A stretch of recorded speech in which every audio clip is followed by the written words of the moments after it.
할렐루야. 오늘도 참으로 좋은 날입니다. 힘들고 어려운 일들, 슬픈 일, 괴로운 일 많이 있지만 하나님은 피할 길을 내어주십니다. 반드시 승리하게 해주십니다. 오늘 큐티 본문의 말씀을 살펴봅니다. 제약된 환경에 처할 때 어떻게 해야 되겠습니까? 내 주위에, 내 삶 가운데 환경이 제약된 것이 있을 때 거기에 그대로 있어야 할 것인가 하는 것이죠. 믿음이라 하는 것은 타협하지 않고 그 자리에서 떠나는 이것이 믿음인 것입니다. 이와 같은 사실에 대해서 오늘 큐티 본문의 말씀이 잘 이야기해 주고 있습니다. 레위기 15장 6절 유출병이 있는 자가 앉았던 자리를 앉는 자는 그의 옷을 빨고 물로 씻을 것이요 저녁까지 부정하리라. 이와 같이 말씀을 하고 있는데 유출병자가 앉았던 자리에 앉았다고 옷을 빨아야 하는 이유가 무엇인가 이것입니다. 그뿐만이 아니라 몸을 물로 씻어야 하고 저녁까지 부정한 자가 된다. 어떻게 이와 같이 대할 수가 있느냐 하는 거죠. 너무나 과도하다 하는 것입니다. 잠시간 앉았을 뿐인데 어떻게 그렇게 할 수 있느냐. 그래서 이와 같은 이 계명을 따르기 힘듦에도 불구하고 믿음으로 그대로 실천하려고 하는 믿음이 없으면 그렇게 할 수가 없는 것이죠.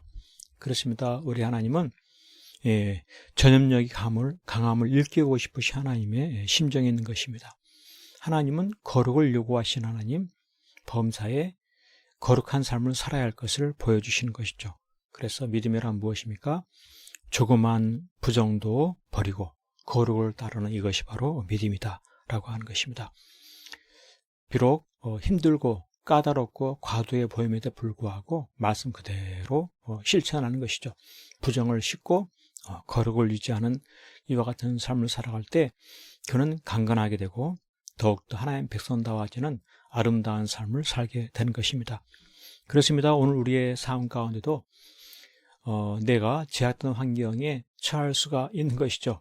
주변에 만나는 사람들, 또 여러 가지 직장, 사업장, 여러 가지 거래, 또 학교, 많은 환경 속에서 죄된 상황이 벌어질 때, 죄악된 일들이 그 안에 있을 때 어떻게 해야 되느냐 하는 것입니다. 믿음이라고 하는 것은 조금이라도 타협하지 않는 것입니다. 부정한 것, 옳지 못한 것, 죄악된 것, 그와 같은 것들을 멀리하고 그 자리에서 떠나는 것입니다. 함께 있지 아니하는 것입니다. 왜 그렇습니까? 내 자신의 약함을 알기 때문에 그렇습니다. 내가 그 자리에 머물리면 나도 함께 죄를 짓게 된다. 함께 범죄자가 된다. 나는 그렇게 약한 자이다.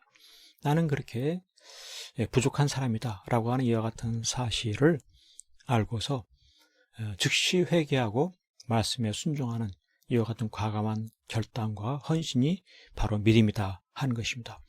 그렇게 하면 손해를 보겠습니까? 그렇게 하면 많은 것을 잃어버리겠습니까? 그렇게 하면 엄청난 피해를 보겠습니까? 그렇지가 않습니다. 죄에서 떠나고 적시로 말씀에 순종하며 헌신할 때 그 순간 많은 것을 손해보는 것 같지만 하나님은 그에게 복을 주셔서 성숙한 그리스도인이 되게 하여 주시는 것입니다. 성숙한 그리스도인, 죄를 버리고 말씀을 따르는 자인 것입니다. 뿐만 아니라 하나님은 그에게 풍성한 은혜를 주셔서 더 크고 더 좋고 더 놀라운 더 귀한 것으로 채워주시는 하나님의 돌보심이 있다 이 하는 것입니다. 그렇습니다. 유축병 있는 자에 앉았던 자리도 잠시간 앉아도 옷을 빨고 물로 씻고 저녁까지 부정하다 하시면서 그것을 철저하게 거룩을 유지하게 하신 것처럼 오늘날 우리의 삶 가운데 제약된 자리, 제약된 환경, 제약된 삶의 그와 같은 모든 모습에서 단호하게 떠나고 거룩한 삶을 유지하고 그럼을 통해서 내가 하나님의 기뻐하시는 자, 하나님께 귀하게 쓰임받는 자, 하나님의 놀라운 역사를 경험하는 아름다운 간증, 찬송, 풍성한 은혜가 넘치시기를 간절히 축복합니다. 아멘.